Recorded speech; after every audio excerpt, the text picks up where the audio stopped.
Hello all, my name is Yossi and this is my first YouTube video of this type. I have no idea how many videos like this I will make, but this one is about something that I feel is very lacking on YouTube. I plan on keeping this and all future videos short and as to the point as possible. While a 5 or 6 minute video isn't long enough to cover this entire subject, I do hope to provide a reasonable bird's eye view. This lesson is dedicated to the memories of my parents, my father and teacher Avraham Shmuel ben Simcha Bunim, and my mother and teacher Hannah bat Shimon. The basis for this video is from two main sources. The first is a lecture by Professor Uriel Simon, former head of the Bible department at Bar Ilan University. This particular lecture is available only in Hebrew, yet I feel so strongly about the subject that I feel that its message must be heard. The second source is a book called Darkei HaAgadah, The Way of the Story, by Yitzhak Heinemann. It's a basic text for understanding the constructs of the biblical story, both Pshat and Drash. Now, it's not because the message is complex or deep. On the contrary, the idea presented is quite simple. But unfortunately, this idea is so simple and so fundamental that it is overlooked. Professor Simon's lecture is called Pshat v'Drash, Shtei Ktarim l'Shtei Melachim, which translates as Pshat and Drash, two kings with two crowns, and I highly recommend that those who are able to listen to the original in Hebrew do so. For those unfamiliar with the terms Pshat and Drash, Pshat means the simple meaning of the text, while Drash, or Midrash, is a body of rabbinical explanation on the Tanach, the Hebrew Bible, and what the Christians call the Old Testament. This explanation may try to fill in the gaps in the biblical narrative, or it may try to teach a lesson from that narrative. Pshat, as I said, is the simple meaning of the text. It's the police report. When we read the biblical text, we try to understand exactly what the text is saying, just as a policeman wants to know the exact situation of, say, a car accident. The policeman will measure the distances.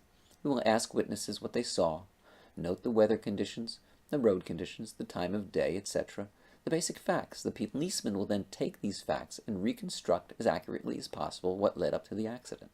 Drash, on the other hand, is not bound by the facts. Drash, unlike Pshat, is not bound by the exact times or tenses, and it's not even bound by vocabulary. It's perfectly legitimate for the Darshan, the one writing the Drash, to change the words of the biblical text. Because the reason for this is because the purposes of Pshat and Drash differ. Pshat, as I said, is the simple meaning. It's objective. We want to know what happened. Drash, on the other hand, wants to teach us something from or about the text. Drash is subjective. It is how the text relates to us. The example that Professor Simon gives in his lecture is as follows. There was, God forbid, an accident in Jerusalem. A young girl was run over by a bus. The news of the terrible accident is reported on the radio. The police collect all of the information, as is their job, in order to know what exactly happened. They are the Pshat people. In the meantime, somewhere in the city, a young girl arrives home. Her grandfather meets her at the door and exclaims, "Did you hear about the terrible accident? A girl was walking down the street playing with her smartphone and was run over by a bus because she wasn't paying attention." Well, there was nothing in the news about that girl, why she was hit. She was carrying a smartphone. Yet the girl's grandfather used the accident to try and teach his granddaughter a lesson. Don't play with your cell phone when you're crossing the street. Now, note, Grandpa changed the news report, yet it's perfectly legitimate for him to do that because he's not a policeman bound by the facts. He wants to teach a lesson, and that is an absolutely legitimate thing to do. Now, a couple of very important points before I finish. While it's okay for the Darshan to change the facts, it's not okay to say that those changes are the facts. When dealing with the biblical text, that would be blasphemous. Point number 2. Saying that a bad translation is the same as or a kind of midrash is not okay. All that a bad translation is a distortion of the Pshat. It's bad Pshat. So the current situation in many circles, both Jewish and Christian, is that the Drash has taken place of the Pshat. As opposed to paying attention to the simple meaning of the text, in all of its incredible richness, the Pshat is looked at as some poor cousin to the real meaning, the Drash. Well, that's nothing less than a theological crime.